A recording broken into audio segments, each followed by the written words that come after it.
પસે ગામના જ્યાં જ્યાં દીકરીઓ છે, ભાઈબાઓ છે, એ બધાએ એ પણ આની અંદર જોડાતા હોય અને 18 વરણ દરેક જ્ઞાતિ આની સાથે જોડાણી હોય તો હું કહી શકું કે આવી એકતા અને આવી સમરસતાવાળો કાર્યક્રમ એ તો મુરલીધર દાદાની કૃપા હોય તો જ થઈ શકે. ગામની ધરતી ઉપર મુરલીધર મહારાજના ચરણોમાં આજ આવવાનો જે અમને લાભ મળ્યો છે, તક મળી છે, એ બદલ અમે ખૂબ આનંદની લાગણી અનુભવી છીએ ને આ એક ઐતિહાસિક કાર્ય જે થઈ રહ્યું છે એની અંદર પણ અમને લોકોને જે ધર્મના કાર્યની અંદર સાક્ષી થવાનો મોકો મળ્યો છે એ બદલ સમસ્ત ગોહિલવાડની ધરતી તથા સમસ્ત પછે ગામનો હું હૃદયપૂર્વકથી ખૂબ ખૂબ આભાર માનું છું. આ અનુભૂતિનો વિષય છે. ડાયરામાં આપણે જોયું છે કે એવો માહોલ હોય, લગભગ લાખ ઉપર તો માણસ ડાયરાને સાંભળવા માટે આવેલો અને આપણે એક એક અક્ષર ઉપર, એક એક શબ્દ પર, એક એક સુર પર લોકોની દાદ મળતી હતી. ગોહિલવાડની ધરતી એ સાહિત્યની, સંગીતની અને આપણી પરંપરાને જાળવવા માટે જે કરવું પડે એ બધું જ કરી છૂટે એવા માણસોની આપણી છે.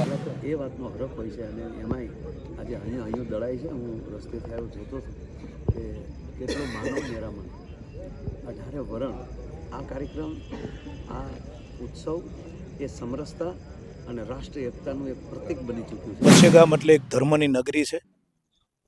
નિજ મંદિરનો આટલો સરસ મજાનો કાર્યક્રમ હોય, સાથે સાથે 551 કુંડીનો વિષ્ણુયાગ.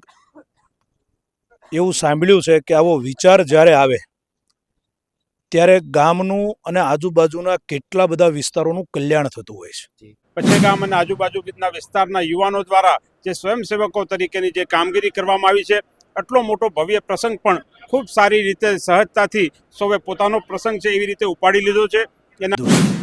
कि जिस देश का युवा जिधर चलता है वो सारा देश उस युवा के पीछे चलता है. છેલ્લા ઘણા સમયથી આપણે જોઈ રહ્યા છીએ કે સનાતન ધર્મનો જય જયકાર થઈ રહ્યો છે. પછે ગામ નિજ મંદિર પ્રવેશ મહોત્સવની ઉજવણી જ્યારે ભારતભરમાં થતી હોય, આજે જ્યારે કથાના 6ઠા દિવસે ભવ્ય લોક ડાયરો હોય અને સુપ્રસિદ્ધ આંતરરાષ્ટ્રીય કલાકાર એટલે કે માયાભાઈ આહિર આપણી સાથે ઉપસ્થિત છે. સીધી વાત એમની સાથે કરીએ. આજે જ્યારે પછે ગામમાં આવો ઉજળો અવસર થતો હોય, જ્યારે આખો સમાજ ભેગો થયો છે, 18 વરણ એક તાતરે બંધાણો છે અને આજે આવો ભવ્ય ડાયરો હોય, શું કહેશો? આમ તો પછે ગામના આંગણે ઘણીવાર આવવાનું અને મુરલીધર બાપાના દર્શન કરવાનું ખૂબ લાભ મળ્યો છે.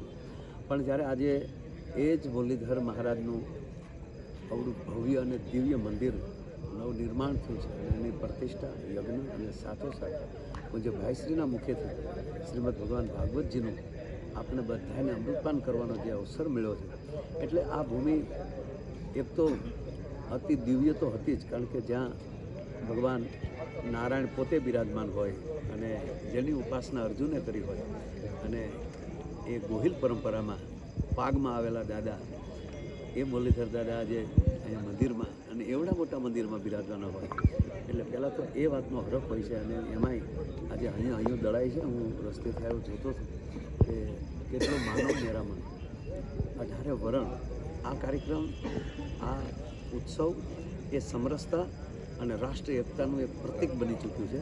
ત્યારે હું ખરેખર પછે ગામ અને એ આખા સેવક સમુદાય, ગોહિલ પરિવાર તો ખરો જ, પણ આ ગામના પછે ગામના જ્યાં જ્યાં દીકરીઓ છે, ભાઈબાઓ છે, એ બધાએ એ પણ આની અંદર જોડાતા હોય અને 18 વરણ દરેક જ્ઞાતિ આની સાથે જોડાણી હોય તો હું કહી શકું કે આવી એકતા અને આવી સમરસતાવાળો કાર્યક્રમ એ તો મુરલીધર દાદાની કૃપા હોય તો જ થઈ શકે.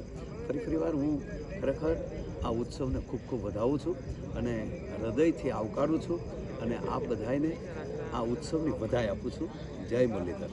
ઉત્સવ એમાં હું આપે કીધું ઘણી વખત પછે ગામ આવી ગયો છું. આ બધા ડાયરા સાથેના બહુ જૂના સંબંધો છે. બ્રિજરાજસિંહ ગોહિલથી લઈ અને બધા મારા મિત્રો છે અને આ અનુભૂતિનો વિષય છે. ડાયરામાં આપણે જોયું છે કે એવો માહોલ હોય, લગભગ લાખ ઉપર તો માણસ ડાયરાને સાંભળવા માટે આવેલો અને આપણે એક એક અક્ષર ઉપર, એક એક શબ્દ પર, એક એક સુર પર લોકોની દાદ મળતી હતી. ગોહિલવાડની ધરતી એ સાહિત્યની, સંગીતની અને આપણી પરંપરાને જાળવવા માટે જે કરવું પડે એ બધું જ કરી છૂટે એવા માણસોની આ ભૂમિ છે ગોહિલવાડની ધરતી, કે ત્યાં સાહિત્ય, શબ્દ, સૂર બધું ઝીલાય છે. એટલે એનો વિશેષ આનંદ થાય. મુરલીધર મહારાજના દર્શનનો લાભ મળ્યો અને આ ડાયરાને મળવાનું થાય. આમાં આપણી વાણી પવિત્ર કરવાનો અવસર મળ્યો એનો મને ખૂબ આનંદ છે. પછેગામ નિજ મંદિર પ્રવેશ મહોત્સવની જ્યારે ઉજવણી ભારતભરમાં થતી હોય ત્યારે આપણી સાથે સમાજના અગ્રણી અને એવા ગણેશભાઈ જાડેજા આપણી સાથે ઉપસ્થિત છે. ત્યારે સીધી વાત એમની સાથે કરીએ. આજરોજ ગોહિલવાડની ભૂમિ ઉપર પછેગામ ખાતે ભવ્ય 551 કુંડી યજ્ઞ તથા ભવ્ય કથાનું જે આયોજન કરવામાં આવેલું છે. આ કાર્યની અંદર સમગ્ર સૌરાષ્ટ્ર અને ગુજરાતમાંથી તમામ ક્ષત્રિય સમાજ તથા 18 વર્ણના લોકો જે રીતે કથાનું રસપાન કરી રહ્યા છે, આ ધર્મના કાર્યની અંદર લોકો સાક્ષી થઈ અને મુરલીધર મહારાજના જે ભવ્ય ઉત્સવનો લાભ લઈ રહ્યા છે. એ રીતે આજના દિવસે અમારા ગોંડલ વિસ્તાર ખાતેથી પણ અનેક 18 વર્ણના સૌ લોકો, ક્ષત્રિય સમાજના સૌ આગેવાનોથી માંડી અનેક રાજકીય આગેવાનો આજના દિવસે પછેગામની ધરતી ઉપર મુરલીધર મહારાજના ચરણોમાં આજ આવવાનો જે અમને લાભ મળ્યો છે, તક મળી છે, એ બદલ અમે ખૂબ આનંદની લાગણી અનુભવી છીએ. ને આ એક ઐતિહાસિક કાર્ય જે થઈ રહ્યું છે એની અંદર પણ અમને લોકોને જે ધર્મના કાર્યની અંદર સાક્ષી થવાનો મોકો મળ્યો છે એ બદલ સમસ્ત ગોહિલવાડની ધરતી તથા સમસ્ત પછેગામ ગામનો હું હૃદયપૂર્વકથી ખૂબ ખૂબ આભાર માનું. પછેગામ નિજ મંદિર પ્રવેશ મહોત્સવના આજે 6થા દિવસે ભાજપ રાજકોટ પ્રભારી શ્રી ધવલભાઈ દવે આપણી સાથે ઉપસ્થિત છે. સીધી વાત એમની સાથે કરીએ. ભાઈ શ્રી, આજે પછેગામમાં જ્યારે આવું ભવ્યથી ભવ્ય આયોજન થતું હોય, આવો ઉત્સવ થતો હોય, જ્યારે 18 વર્ણ એક થયું છે અને બધાએ જ્યારે ભેગા થઈને આવું ભવ્ય ઉત્સવ થયું છે અને આજે આપ નિમિત્ત બન્યા છો, આજે આપને પણ આ લાવો મળ્યો છે, ત્યારે કેવી અનુભૂતિ થાય છે? પછેગામની ધરતીની અંદર જ્યારે પગ મૂકીએ ત્યારે રજે રજની અંદરથી એક નવી ઉર્જા અને ચેતના મળતી હોય છે. કારણ કે પરમ કૃપાળુ પરમાત્મા મુરલીધર ભગવાન સાક્ષાત અહીંયા બિરાજમાન છે. પછેગામ એટલે એક ધર્મની નગરી છે. નિજ મંદિરનો આટલો સરસ મજાનો કાર્યક્રમ હોય, સાથે સાથે 551 કુંડીનો વિષ્ણુયાગ. એવું સાંભળ્યું છે કે આવો વિચાર જ્યારે આવે ત્યારે ગામનું અને આજુબાજુના કેટલા બધા વિસ્તારોનું કલ્યાણ થતું હોય છે. તો આ પછેગામની અંદર જેને આ વિચાર આવ્યો એ તમામ આયોજકોને લાખ લાખ અભિનંદન આપું છું.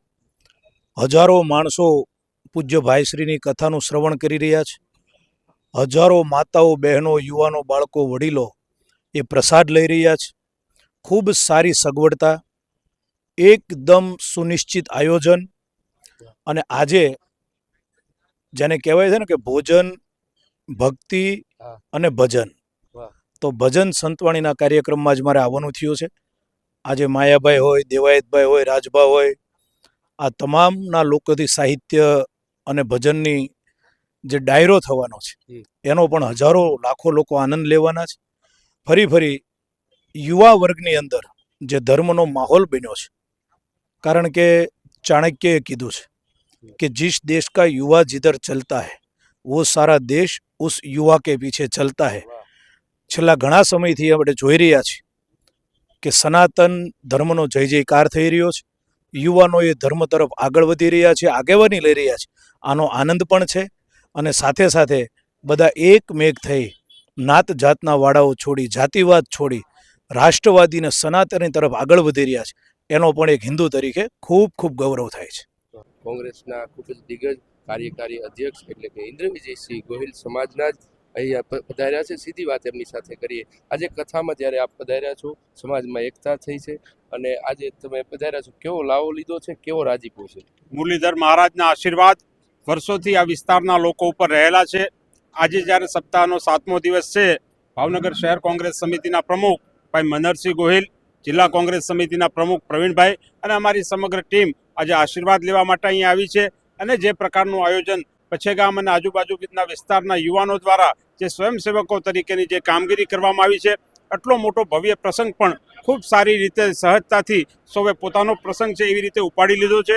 એના માટે હું તમામને શુભેચ્છા આપું છું. અને મુરલીધર મહારાજના આશીર્વાદ જે વર્ષો સુધી આ વિસ્તારમાં વસતા તમામ લોકો ઉપર છે એ પણ આવનારા અનંત વર્ષો સુધી એમની કૃપા વરસતી રહે એવી હું શુભેચ્છા પાઠવું છું અને આશીર્વાદ પ્રાપ્ત કરું છું.